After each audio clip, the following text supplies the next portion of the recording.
ఓ మహిళకు గుండెపోటు రాగా మహిళా కానిస్టేబుల్ సిపిఆర్ చేసి ప్రాణాలు కాపాడింది. ఢిల్లీ ఆనంద్ విహార్ రైల్వే స్టేషన్లో గుండెపోటుతో కుప్పకూలడంతో మహిళా కానిస్టేబుల్ వెంటనే స్పందించి సిపిఆర్ చేసి ప్రాణాలు కాపాడింది.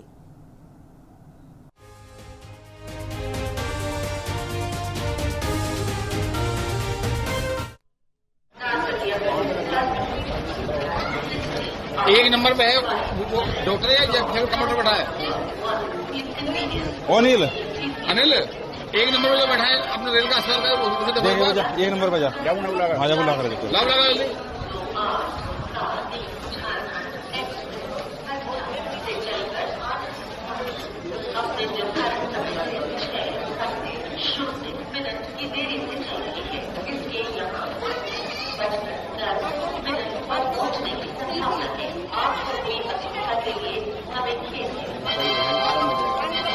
पानी पीता